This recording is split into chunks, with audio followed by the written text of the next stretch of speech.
Okay, welcome to day 2. So today we're going to continue where we left off from last night and start to look at the ways in which, for hermeneutics, interpretation runs deep. The thought is, wherever there is interpretation, there's also the possibility of hermeneutic injustice. So today we're going to start by looking at a piece by Charles Taylor. Charles Taylor argues that we are self-interpreting animals.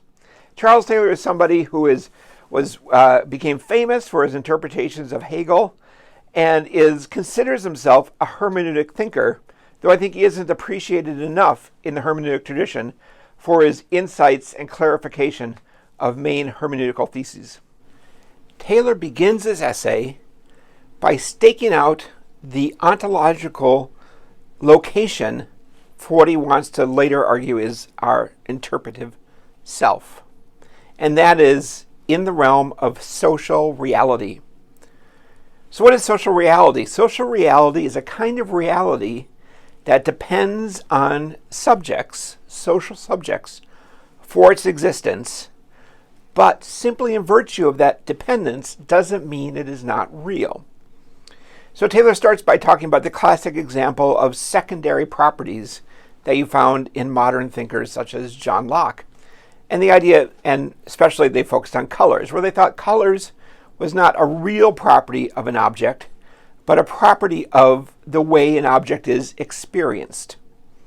You can think about it this way, that when you see an apple, right, say it's a green apple, the reason we see it as a green apple is not just a fact about the kind of waves of light that are reflecting off the apple, but of the kind of receptors we have that allows us to pick up certain wavelengths and not others.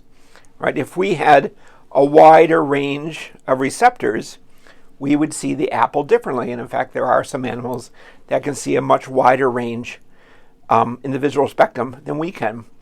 So the greenness of the apple is not just a fact about the apple, it's a fact about us and our perceptual faculties. But it's also a fact about the certain light the apple is in, because in a different light, the apple might not look green, it might look gray.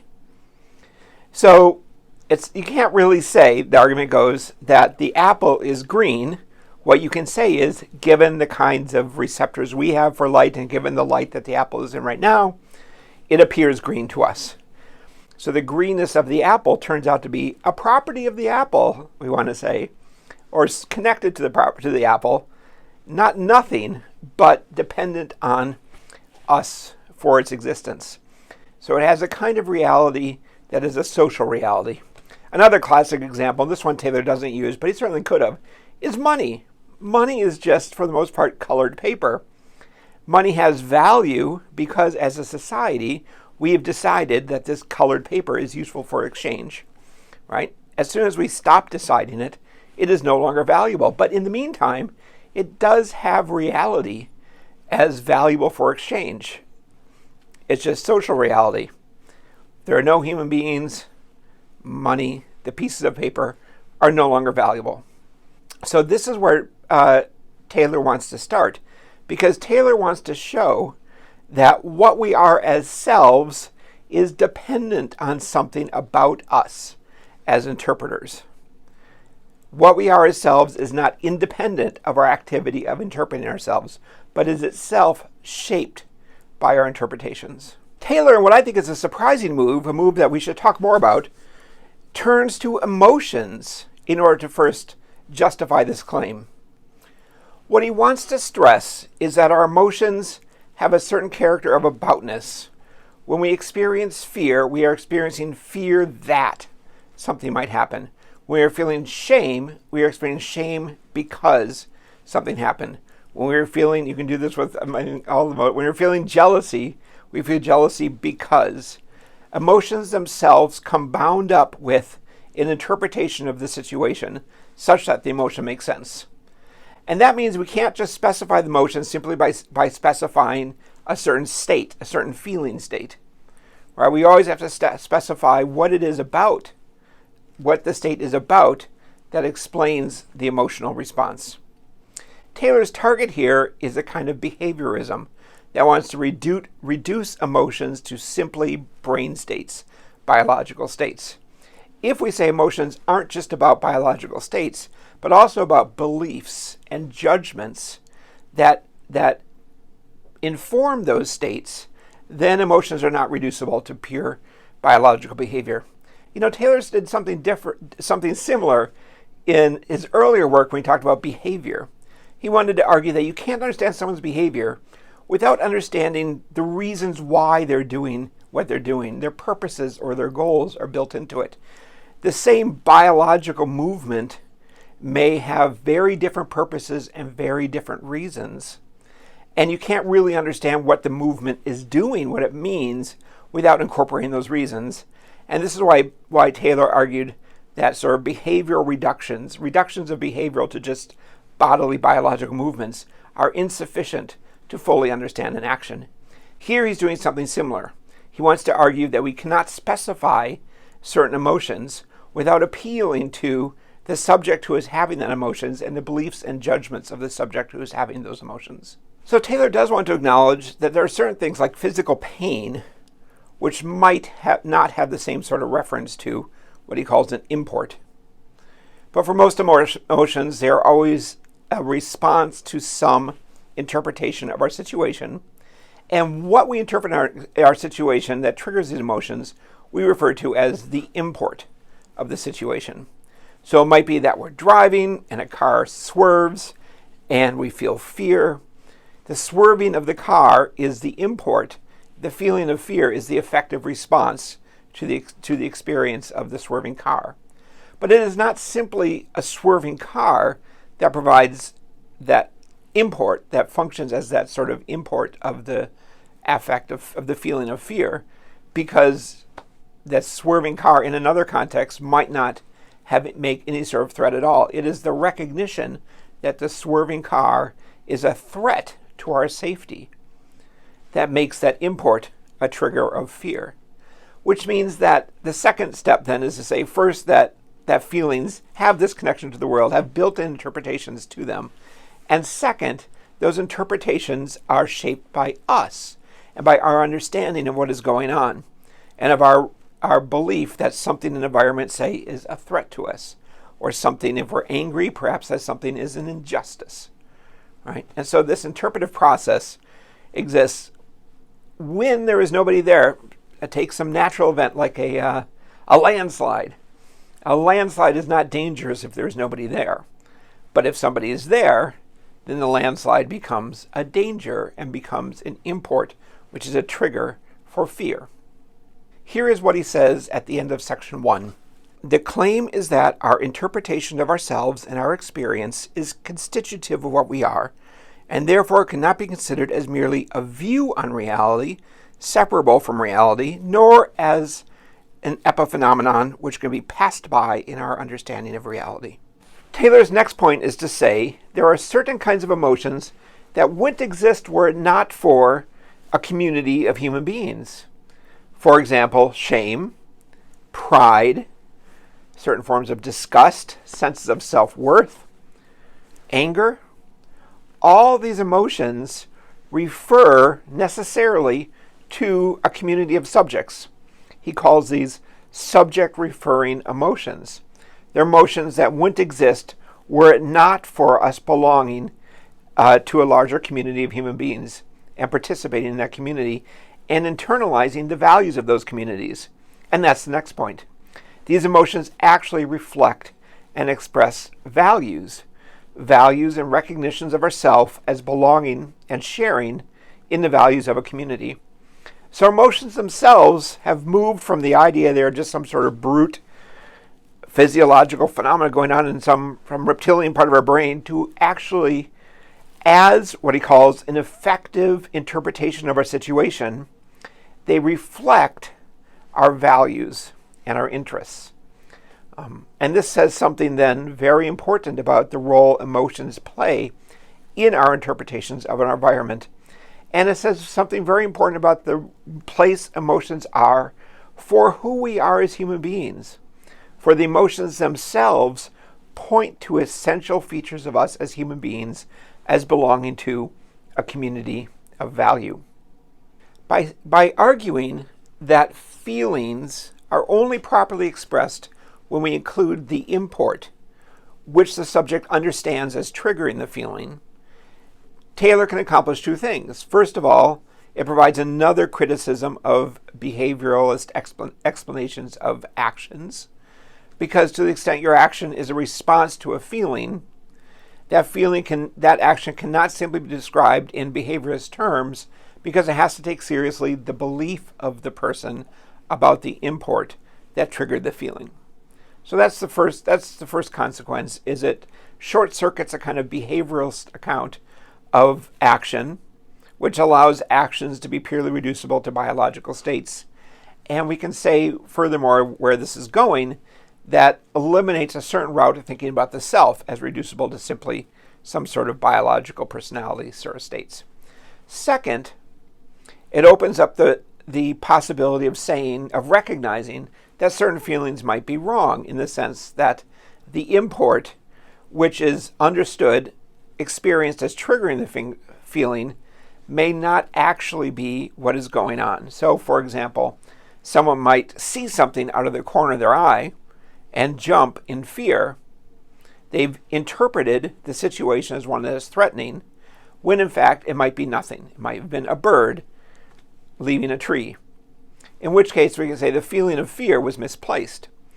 The import which triggered the fear did not reflect the actual facts of the situation. And that's an important point that Taylor wants to make. To the extent feelings are connected to interpretations, the interpretations can be more or less accurate to what is the case. And this marks a turning point in Taylor's argument. He builds to the idea that emotions themselves reflect our place within a human world of values. And then he turns to talk about the importance of articulation in this process. For part of what it is to have an emotion is also, he thinks, to be called to find words to express this emotion within this community. For Taylor argues that the expression of the emotion in language clarifies the emotion. It establishes the emotion by defining it and establishes its boundaries with respect to and its relations to other emotions in our community.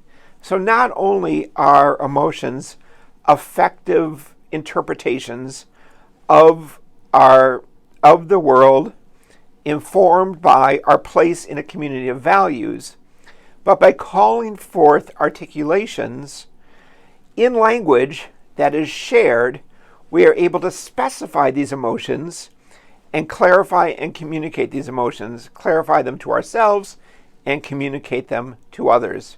These are the last two pieces that Taylor wants to say belong to this account of humans as self-interpreting animals. That is, we use language to make these emotions clear to ourselves and to others. Here are Taylor's own words near the end of his essay. He writes, "To say that language is constitutive of emotion is to say that experiencing an emotion essentially involves seeing that certain descriptions apply, or a given emotion involves some degree of insight. Language is essential because it articulates insight. It makes insight possible. Language, then, articulates our feelings. It makes them clearer and more defined, and in this way transforms our sense of the imports involved, and hence transforms our feelings. Thus, the emotional lives of human beings from different cultures, who have been brought up with very different import vocabularies, differ very greatly. And even within one culture, people with different vocabularies have different experiences." This is an important consequence of Taylor's view, what we'll call the hermeneutical view of emotions, that emotions are tied up with interpretations and are tied up with language.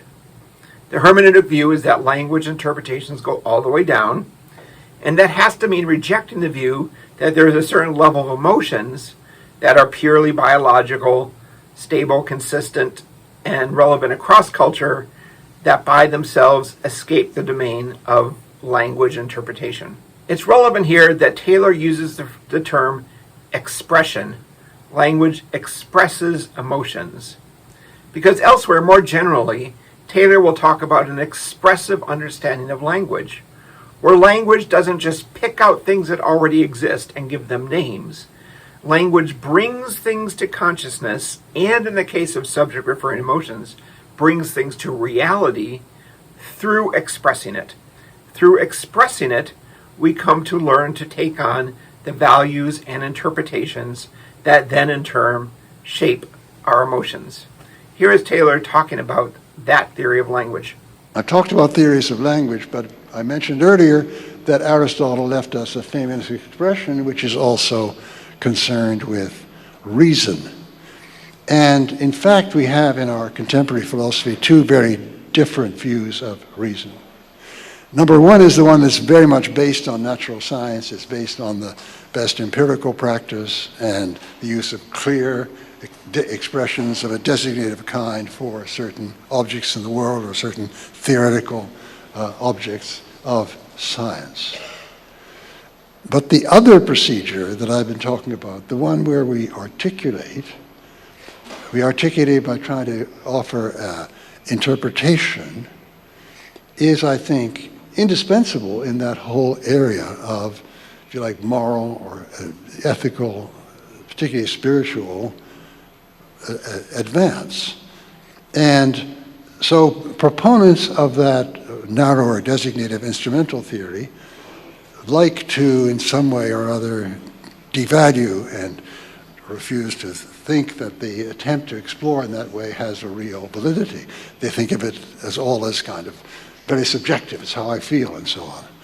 But there is in this domain ways in which we can get a sense of how we're making progress, because we make sense of our lives. Or I mentioned earlier like the image of our entering a new area when we have this very profound spiritual or moral intuition.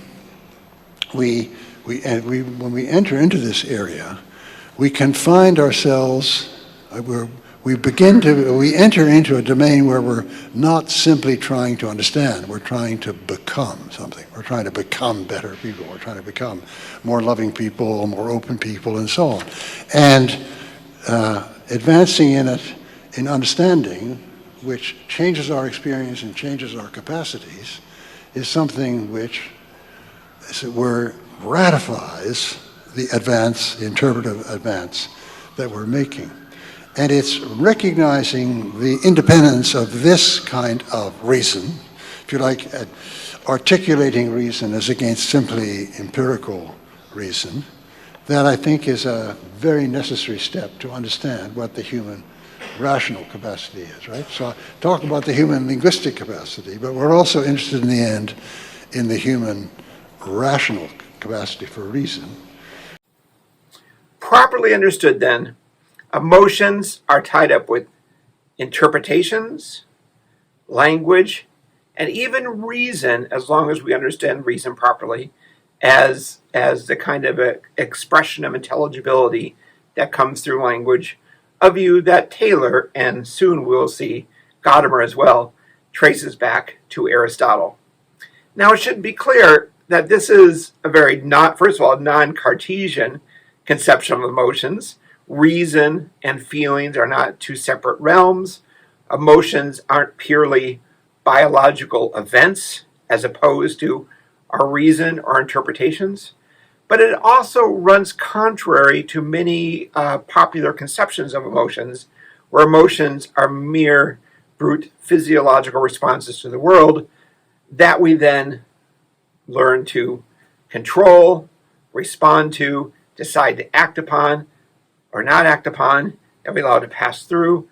There is a whole literature, contemporary literature, talking about emotions, where emotions are things that happen to us. Now, one reason for this is because one consequence of the hermeneutic view of emotions is it makes sense to talk about emotions being appropriate or inappropriate, informed or uninformed, because emotions always have this import to them. Emotions always say something about the world. And that suggests, just like Aristotle suggests, there's a kind of judgment that makes sense at the level of an emotion, that an emotion itself could be right or wrong, appropriate or inappropriate, based on the import, based on how it's articulated. And there's a certain trend in contemporary thought that tries to separate all emotion from any judgment. And for good reason. And the reason is, and this is relevant, it's at the heart of the theme of the talks, is that often emotions themselves are places for hermeneutic injustice. I would like to say, in general, any place there is interpretation, there is potential for hermeneutic injustice. And the main point of hermeneutics is that interpretation is everywhere. So everywhere has the potential for being a locus for hermeneutic injustice. It's often the case that women are discouraged from taking their own emotions seriously, that they are told they're being too sensitive, that they are not being appreciative enough.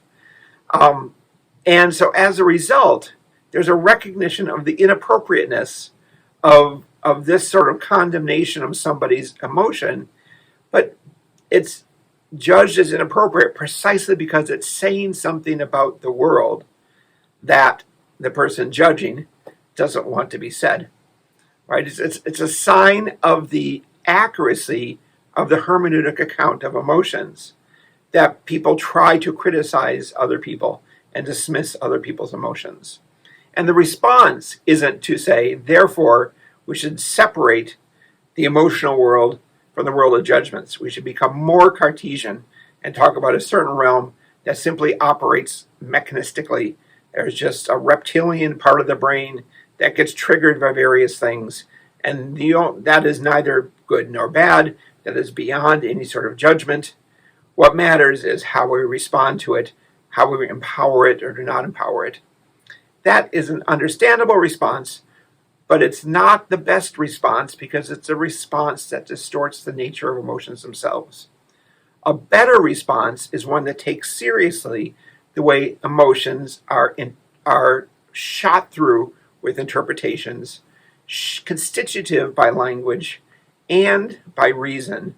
And as a result, by focusing on these characteristics, the way that language either enables the just expression of emotions or disables the just expression of emotions, the way that language informs our imports such that our emotions accurately pick out injustices in the world, that is where we need to focus our attention.